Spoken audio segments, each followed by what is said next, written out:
This podcast does not provide medical advice. Please listen to the complete disclosure at the end of the recording. Hello, everyone, and welcome to Everyone Dies, the podcast. I'm Marianne Matzo. And I'm Charlie Navarrete. Well, I hope you'll grab your adult beverage of choice, some dessert, relax, and we really thank you for spending the next hour with us as Charlie tells us about famous wills. In the second half, we'll discuss if COVID-19 is the same or different from the flu. And later in our third half, Charlie will talk about some famous last curtain calls. Charlie, what death by dessert are you making to seduce us with today? Well, Marianne. Where's Isaac Hayes when you need him? Well, that was more than I expected. Me too. So, actually, interestingly, this kind of relates to our current economic situation in America as well. Because born out of necessity, this first is a Depression era bowl cake. This was born out of a scarcity of fresh eggs. Chocolate mayonnaise was one of those Depression era recipes that sounds a lot stranger than it tastes. Actually, isn't it chocolate mayonnaise cake? I'm just envisioning chocolate mayonnaise on my cheese sandwich, but...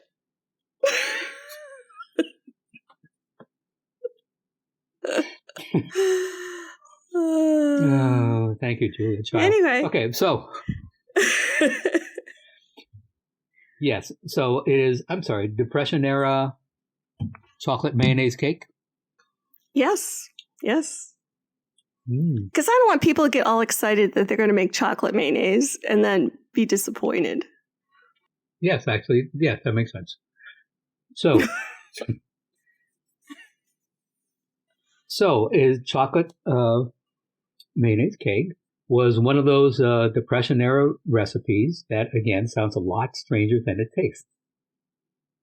After all, cakes rely on eggs and fat for tenderness and richness, and mayo is made of exactly those things, plus salt and vinegar to give it tang. But you don't taste the tanginess of the mayo, and if you didn't tell anyone it was there, they would never know. Don't let a lack of eggs or butter stop you from making cake. And this cake is one bowl easy and ridiculously good with a small amount of effort put into it. A thank you to Melissa Clark and the New York Times for this wonderful throwback recipe.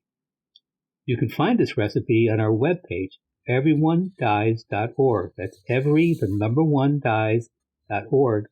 And please send us your own death by chocolate recipe to share with others. I think that sounds pretty dang good, don't you? Mm-hmm. Yum. Thank you, Andy Griffin. So our chief obituist, Charlie, is going to discuss some interesting wills now. What you got, Charlie? Well, Marianne, endocannibalism. Marianne, do you know what endocannibalism is? If you eat good, yourself. You don't. Well, you're in the ballpark, actually. It is cannibalism in one's own community.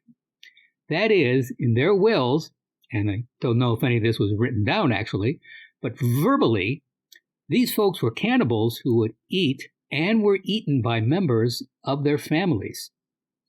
Ooh. They would communicate which body parts to be eaten and by whom, thereby cutting expenses by combining the funeral costs and the funeral wake lunch.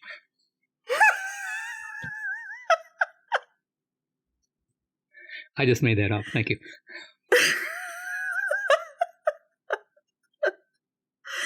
That's like Rocky Horror Picture Show. Remember them when Meatloaf is cutting into the... No, Meatloaf is being cut in two.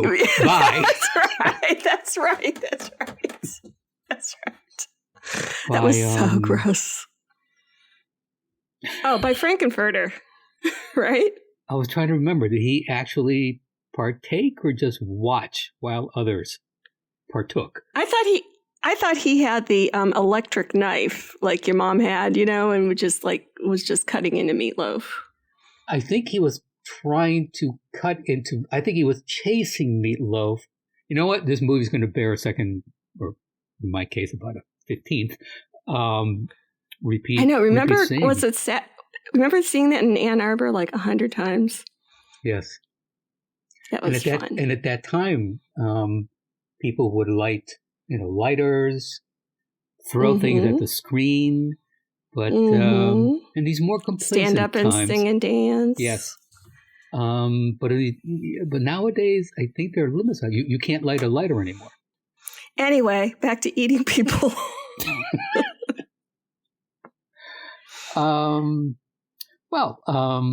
With kind of that in mind, anthropodermic bibliopegy. Marianne, do you know what that is? No. Bibliopegy. I'm probably mispronouncing this, but bibliopegy. Yes, anthropodermic bibliopegy. Well, that's binding books in human skin. Oh. I wish I were making this up, but unfortunately I'm not. So, with this in mind, in the 1800s, the mistress of the French novelist Eugene Sue, and I'm sure if one were French, they would probably pronounce it much better.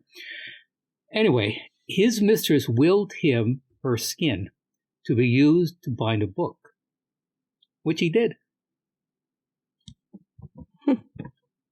Okay, so let's move on. So another writer, I'm just trying to think, why in the world did she make that choice?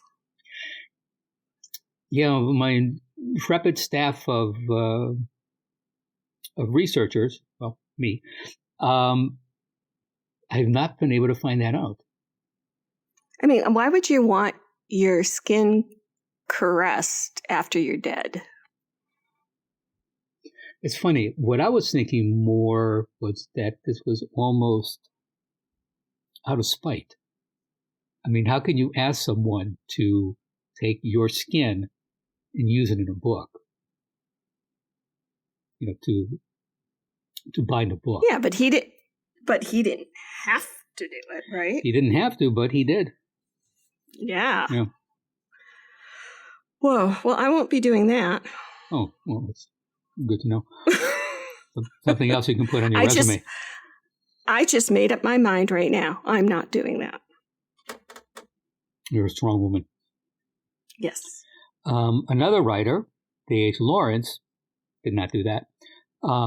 D.H. Lawrence requested that his wife, Frida, spread his ashes, dump his ashes into a concrete mixture, and that mixture would become part of her new mantelpiece.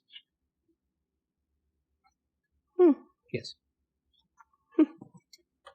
So, we're recording this in April, so William Shakespeare, whose death was this week on April 23rd, though in 1616, left his wife, Anne Hathaway.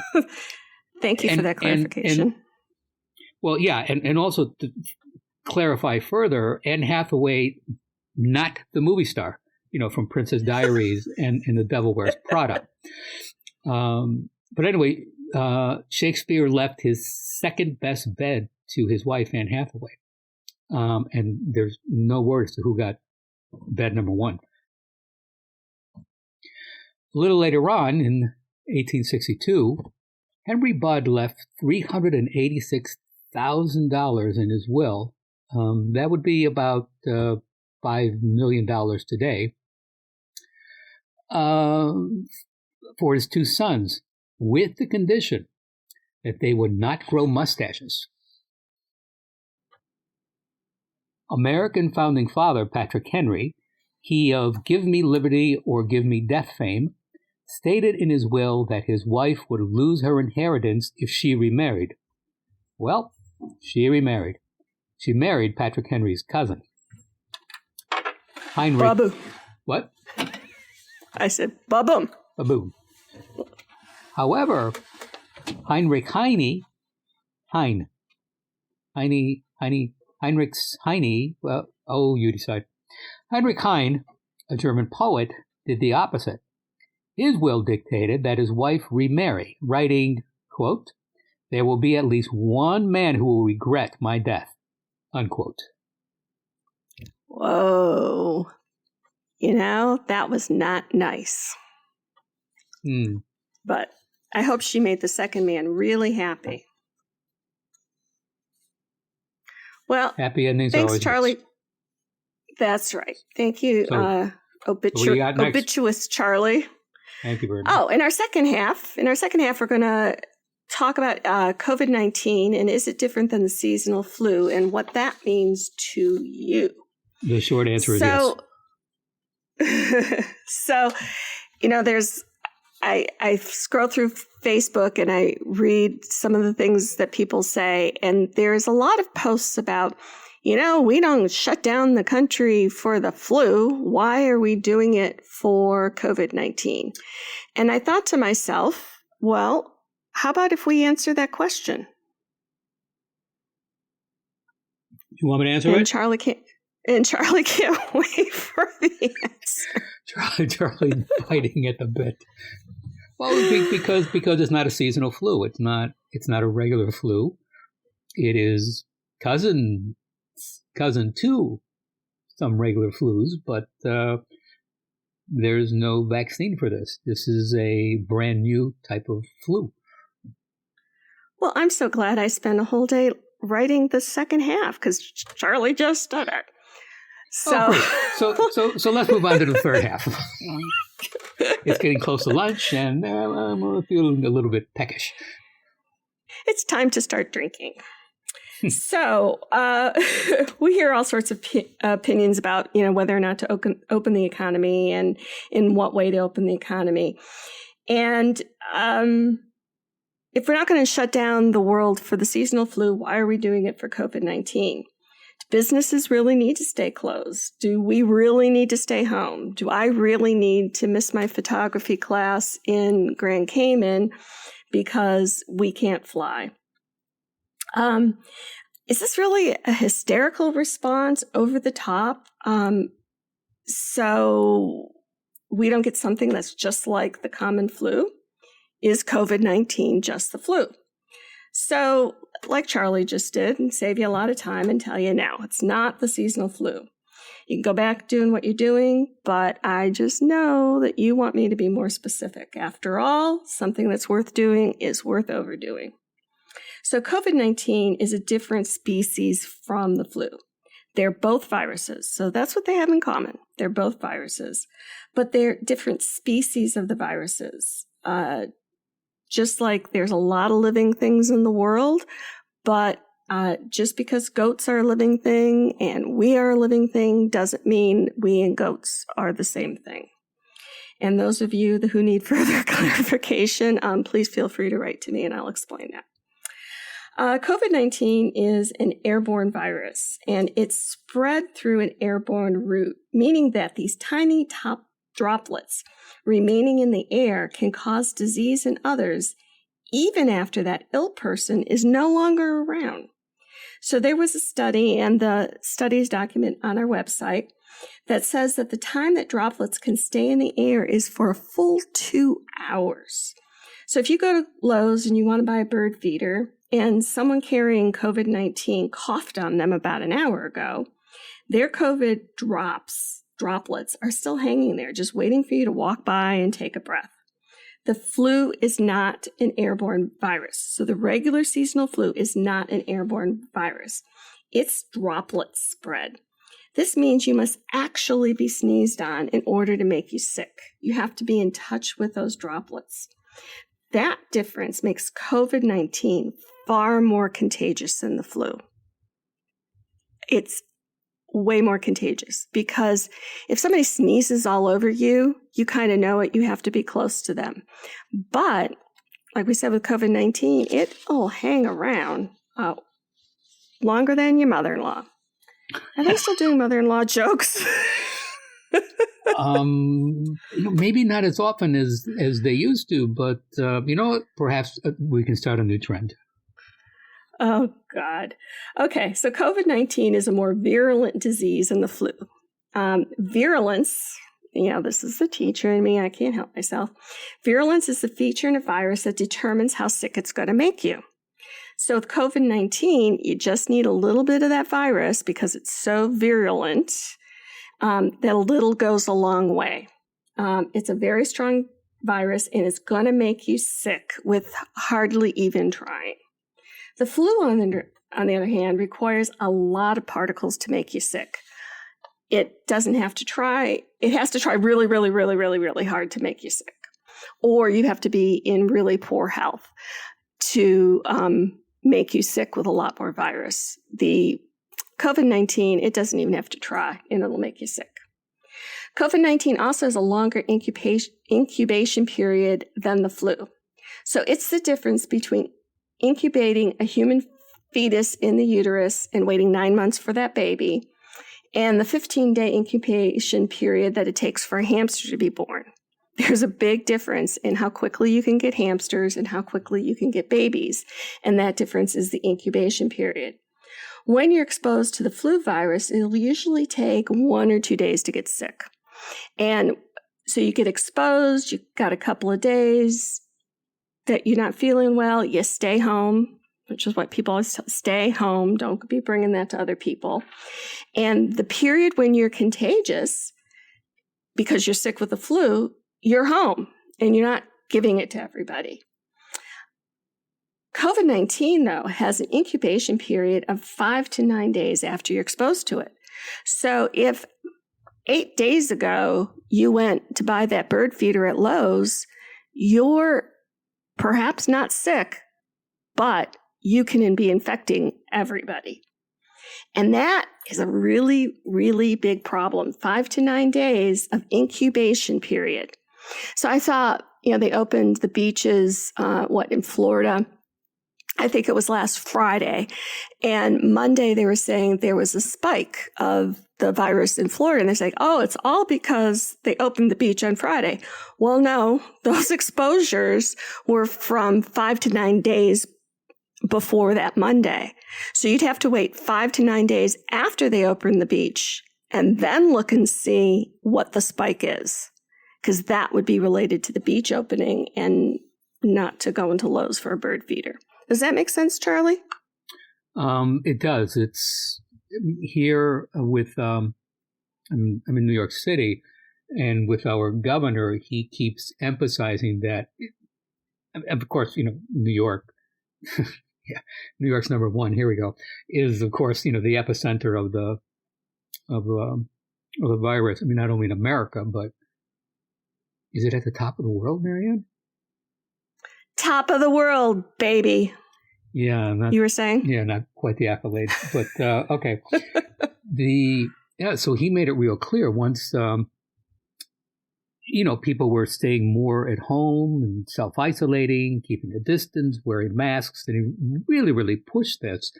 That curve here stopped spiking and finally leveled off. But as he kept saying, this is nice. Pat yourself on the back for, leveling this curve. But you know what? The curve is still there. It's not time to go out and celebrate and lower your guard. If you do that, that curve will spike again. Right. So it's not even, he made it very clear, it's not even about everything in moderation. It's like, this needs to be maintained. And to that end, now it's a requirement in New York. If you go into, what few establishments are open, particularly, for example, restaurants where you can only get takeout, or grocery stores, pharmacies, you have to wear a mask. Otherwise, someone can call the police on you, and the police will ticket you. Actually, I think the first time maybe it's a warning. The second time is a ticket. And I think tickets are now up to $1,000. Yikes. Yeah. So the message here is that you have 5 to 9 days of having no symptoms, but you're still contagious enough to infect everyone that you encounter. The other difference is that COVID-19 will make you feel sick for a lot longer than the flu does. After you're exposed to COVID-19, you're asymptomatic, meaning that you don't feel sick, but you're spreading your virus all over town. Then you have about a week of a cough. You just don't feel well. Some people never actually get sick, but they are still contagious. Even if it doesn't affect them, they are still contagious. This can progress to shortness of breath, possible hospital admission, possible intubation on a ventilator, and for some that can be a 2 to 4 week period. All of this adds up to about a month in which you can spread the virus. The flu has an average incubation of 1 to 2 days. You feel like hell for about 7 days, giving you a grand total of 9 infectious days with the seasonal flu. So you're infectious for about 9 days with the seasonal flu, and on the average, about 30 days with COVID-19. Also, COVID-19 is a lot more deadly than the flu. The flu has about a 0.2% mortality rate, which means that 2 out of every 1,000 persons will get sick with the flu and will die. COVID-19 is 10 times more deadly than the flu, about a 2% mortality rate. And when you're looking at those numbers, also remember that age is a significant issue with those COVID-19 mortality rates. For people who are under 30, are generally not included because a smaller number of those people under age 30 don't actually die from COVID-19. That doesn't mean that they don't, but on the average, there's very few of those. So the death rates for adults is an average of about 4.5%. That's 9 out of every 200 adults that get COVID-19 will die from it over the age of 30. Okay, so you're not looking at an entire population. If you look at just people over the age of 30, that death rate goes up much higher. Mortality from COVID-19 increases with age, so the risk of dying gets increased the older you get. So, what are the exact numbers? There are approximately like 2.5 million people with COVID-19 worldwide. I wrote this on April the 21st, so 960 cases, so almost 800 cases in the U.S. The flu saw an estimated 1 billion cases worldwide and 9.3 million to 45 million in the U.S. per year. So those of you on Facebook who say, what's all this fuss about COVID-19? We have more flu. Yes, you're right. We have more flu. But remember that those symptoms are milder and they do not overwhelm the healthcare system in terms of needs for hospitalizations and ventilators. When you have the flu, you stay at home, close to your toilet generally, use all that toilet paper that you bought, and you're not going into the hospital generally. So you're not overwhelming a system. Where with COVID-19, there have been number of deaths have been 171. COVID-19 deaths have been reported worldwide, 171,000. I don't know if I said this 1,000, but I should add that. Have been reported worldwide, and today it was over 50,000 deaths in the United States. Now remember, when you're making the comparison, it's a year of the flu. So if you look back to the year of 2019, that's how many deaths we've had. But COVID-19 hasn't been around for a year. So when we talk about 50,000 deaths, we're talking about a 6-month period, if I'm being generous. So you're comparing a flu death rate is somewhere around 12,000 to 61,000 deaths in a calendar year, in 12 months. In 6 months already, we've had 50,000 deaths. So please stop posting. And my husband says, you don't think they're going to stop posting, do you? Stop posting that it's that it's the same. It's not. You have to look at what period of time you're talking about. So I just feel like I need to repeat this. 12,000 to 61,000 seasonal flu deaths in a 12-month period compared to 50,000 deaths in 6 months. So if you averaged it out, you're talking about what could end up being 100,000 deaths in a calendar year. Now, I'm sure I'm not telling you anything you don't know, but the thing with death is that dead is dead. There are no do-overs. You can't say, oops, we really should have sheltered in place, worn masks and washed our hands. Hey, everybody come back to life. Let's do it over again and be a little bit smarter about this. We don't have that option. Once somebody dies, we don't get any do-overs. So with a virus like COVID-19, where there's no vaccine to help prevent it or to reduce the severity. So the thing with the flu vaccine is it might not prevent it entirely, but if you do get it, the symptoms are way less troublesome. But we don't have that for COVID-19, and the people who are against vaccinations on a grand scale would probably not take the vaccine if we had one, but that's a whole other story. So we need to treat it.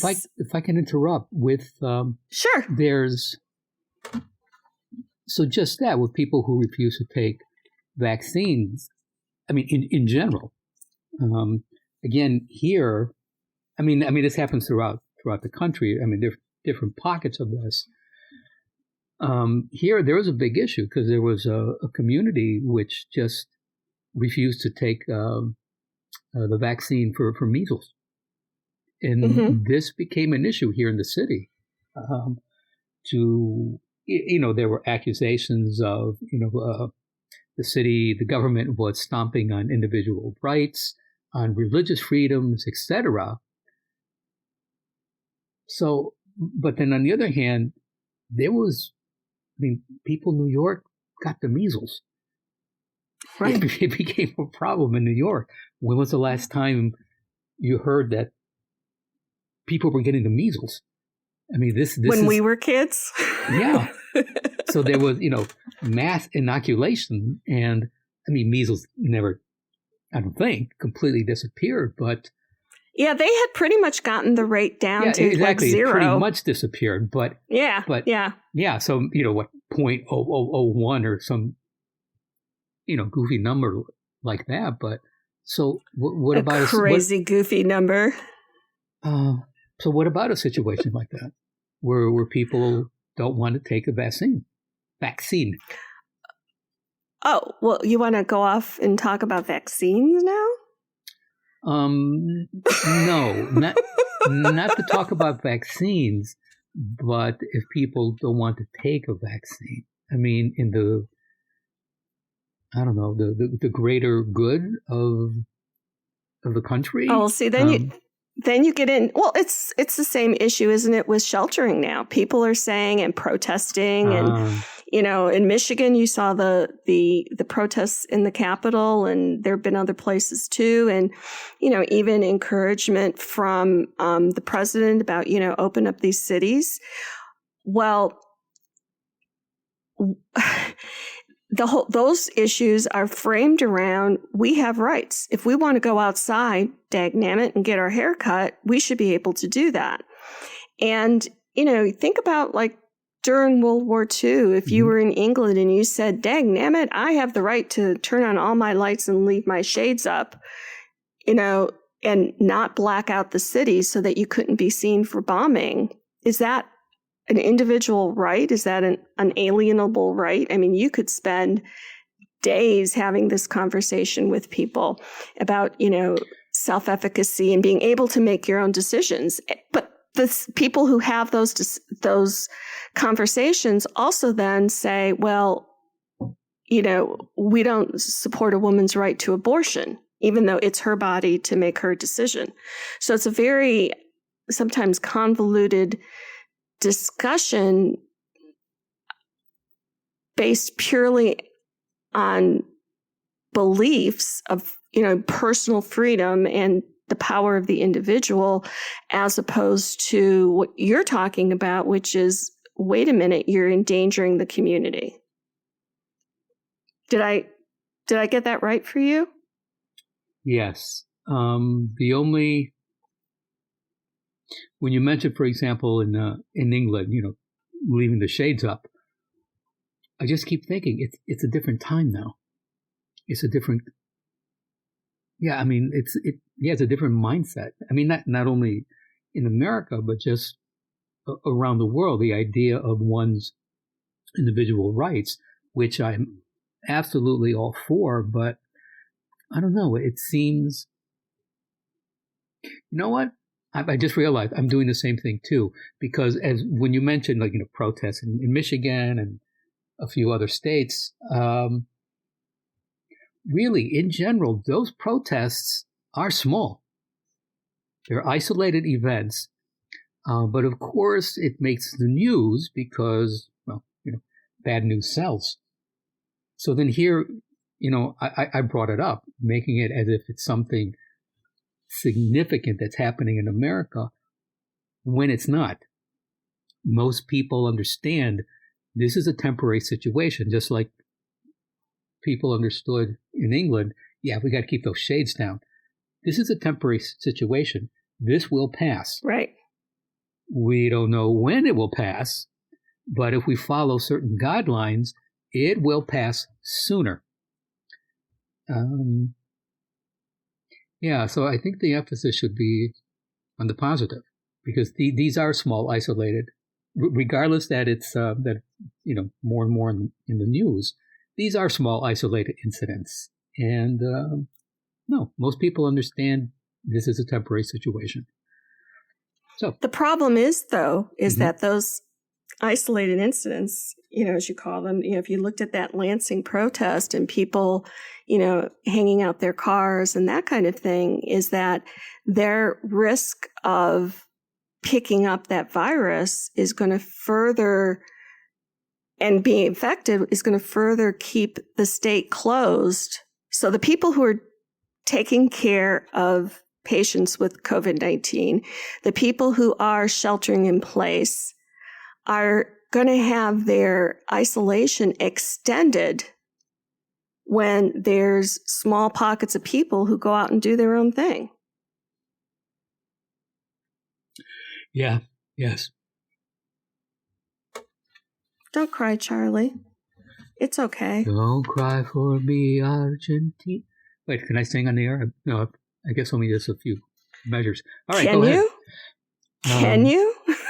Or can you? May I? So the situation with COVID-19 is rapidly changing. I think knowing the similarities and differences between these two viruses can help you stay informed so that you can protect yourself and others from spreading either virus.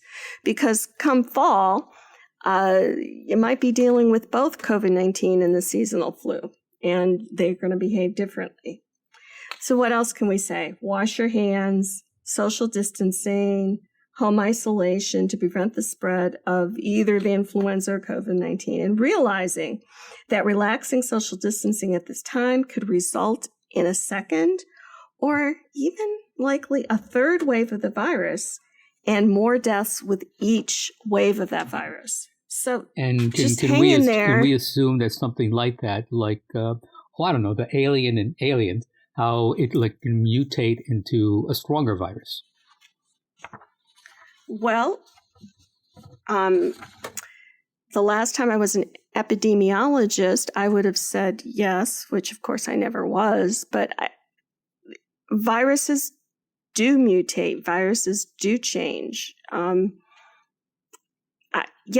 You can assume that there will be changes, and it's possible that the COVID-19 virus is in fact already starting to mutate, because you see that there are certain groups of people, like African American people, who have a higher death rate related to COVID-19. You're starting to see bleeding issues in some people with COVID-19. Does that mean it's COVID-19 or is it COVID-20? Because now it's 2020. Is it mutated into something else? So there's a lot of changes going on in terms of the number of strokes that people having, bleeding problems that people having with COVID-19 that in the start of this epidemic or pandemic weren't there. So maybe it already has. I don't know, though. Yeah, you're a lot of fun to talk to sometimes. I know. People love talking to me. So if you go to our webpage, everyonedies.org, it's EVERY, the number 1, dies, DIES.org. There are some resources there that you can look at about the viruses and some graphics, and there's a blog. So there's information, actual scientific information that can help you write those posts for Facebook and educate all your family and friends. And be sure to write in. Let us know any ideas that you have for things that you're interested in and recipes and jokes. Which brings us to our third half. Charlie's presenting last curtain calls about people who died in front of a crowd. Charlie? Well, in 1673, Molière, French actor and great playwright, who suffered from tuberculosis. That's just an example. Was that on purpose? Yes, thank you very much. Bravo! Thank you. I'll be here all week.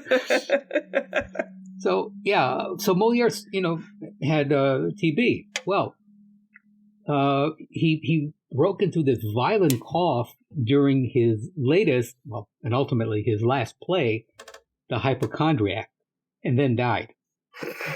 So he played the lead. He wrote the part for himself. One of the lines he wrote for himself read, "I'd let him die without helping him. I'd say, go on, drop dead." On a side note, Molière was wearing green when he died, and there's a superstition that the color green brings bad luck to actors. And people feel that this superstition comes from that. So why do they have a green room when you're going to go be on a TV show? Yes, that's a damn fine question, Marianne. So moving on.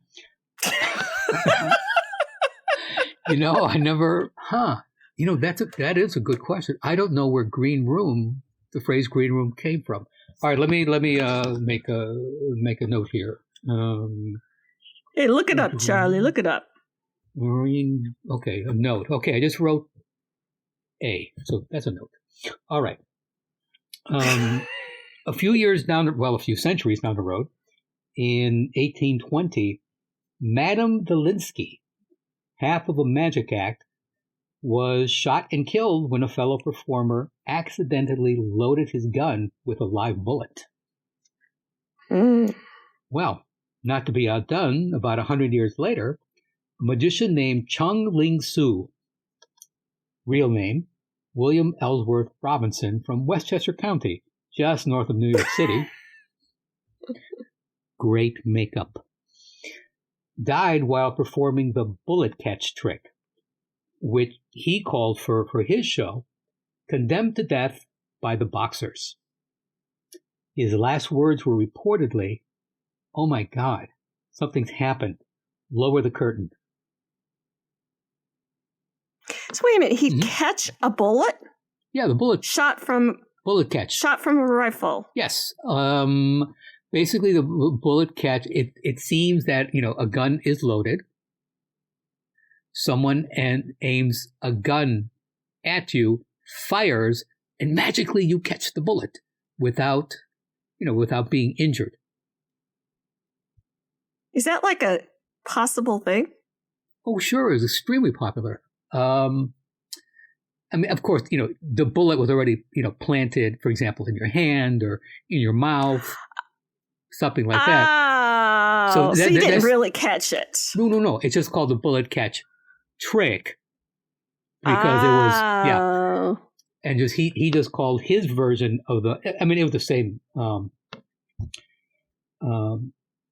It was bullet catch trick was the bullet catch trick. He just called it for his show, condemned to death by the boxers. Oh no! So he was actually shot. So he was actually shot at and mistakenly shot. Yes. I get it. Yes. I'm a little slow. I'm sorry. No, not at all. It's yeah. Down the road, opera singer Richard Versal died of heart attack during a performance of the Margopolis case, which I'm sure I'm mispronouncing, at the Metropolitan Opera House. He was on a 20-foot ladder and fell. Ooh. Regular singer Tiny Tim, while performing the Tiptoe Through the Door. And that's what he was performing. Really? Yes. So he didn't really perform anything else, did he? He did. Please don't ask me what else. Yes, there were a few other songs, but he is most famous for that song. So right in the middle of singing Tiptoe Through the Tulips, he had a heart attack. He collapsed and never regained consciousness. So what was his last word? Tulip? I'm just going to go with he collapsed and regained consciousness. So really, no final words. You know, I'm already going to look up Green Room, Mary, man. There is only so much I can do. I'm in isolation here, Marianne. I have days filled with, setting out snacks I'll be eating during the day at specific intervals. Making sure my stock of olives does not get depleted too quickly because there are martinis to be had. So I see things like that. Somebody's getting a little cabin fever. I'm thinking, but go on. I'd rather have disco fever, but oh well, there we are. So, stay alive, stay alive. American jockey Frank Hayes suffered a fatal heart attack at Belmont Park in the middle of a steeplechase in 1923. His horse, Sweet Kiss, crossed the finish line in the lead, with Hayes still riding her. Sweet Kiss was then nicknamed Sweet Kiss of Death. Not sure how the horse took that, but yes, this man dropped dead while he was riding the horse. I don't know how he wasn't thrown off or didn't fall off, but yeah, he crossed that finish line dead. Is that what they call like a dead finish? No, a dead heat. Is that okay? Dead heat or neck to neck? Is it called a dead finish? I know what you mean. Where it looks like both of them come in at the where two horses come in at the. It looks like they because come in at the same time. There were so many horses and that kind of thing in Detroit when we were growing up. You mean at the races? Yeah. You mean on the streets? I'm not that old. Oh, did we have a racetrack anywhere around Detroit? Where? Hang on. Woodward. Do you remember what was it called? Eden Park? That little amusement park on it was a small amusement park. I think it was on Woodward. And I think it was called Eden Park.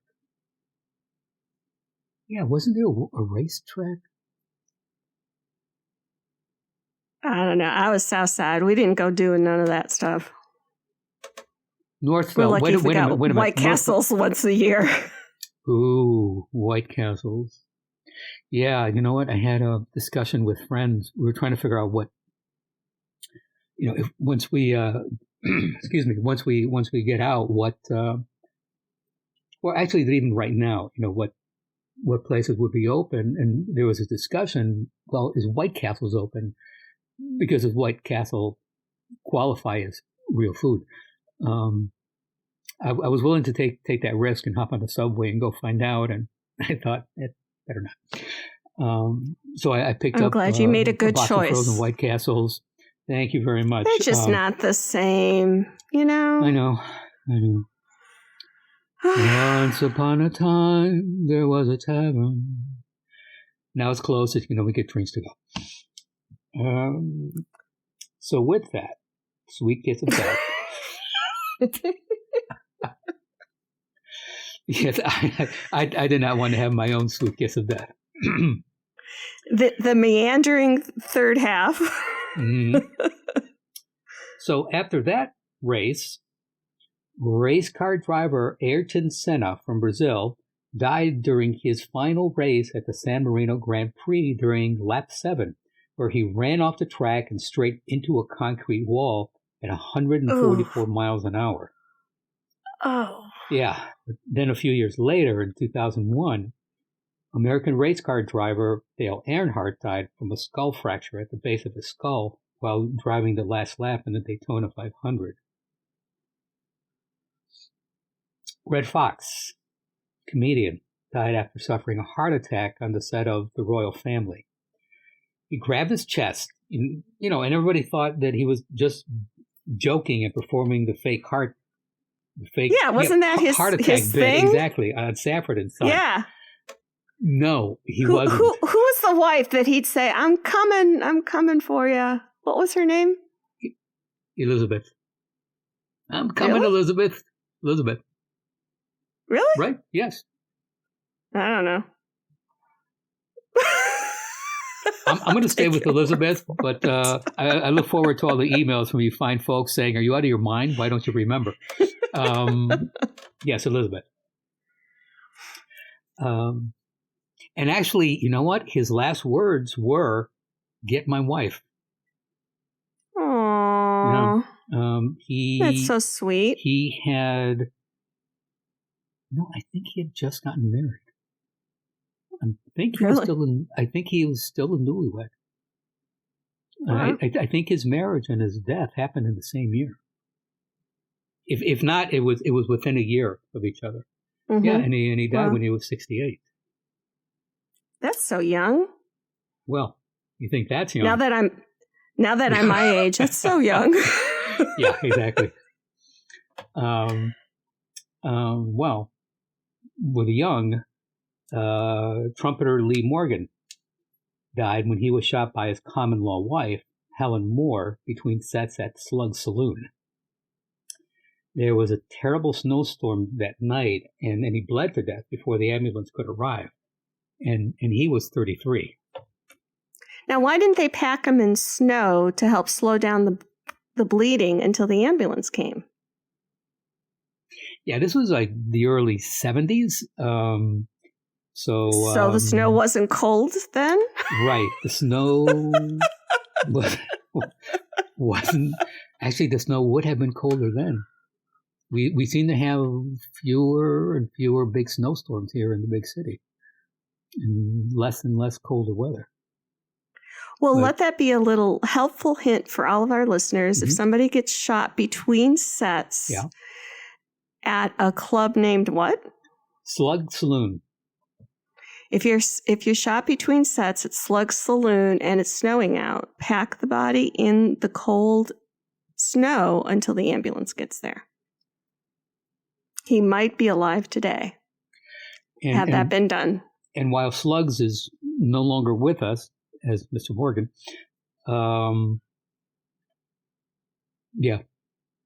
sound advice. Not only at Slugs, but in any bar. You could take that to the bank. Another musician, Sib Hashian, former drummer for the band Boston, collapsed and died at sea in 2017 while performing in the Legends of Rock cruise. Yeah, I probably would have preferred the Love Boat. Did they bury him at sea?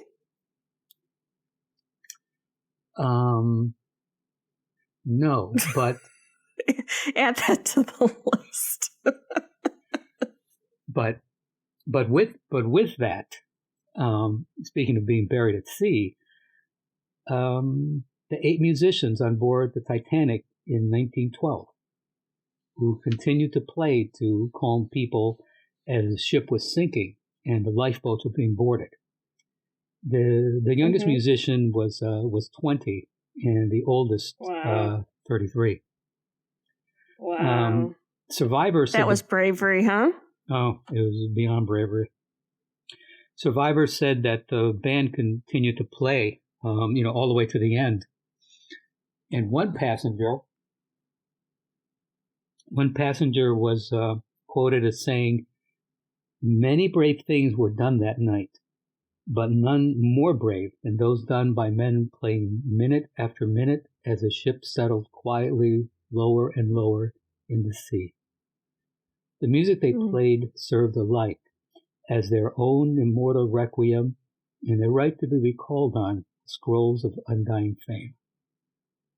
About 2 weeks later, the body of the violinist, who was also the band leader, name was Wallace Hartley, was recovered, still in his band leader uniform. Over 30,000 people paid their last respects at his funeral, and a plaque to the 8 musicians was installed at the Philharmonic Hall in Liverpool.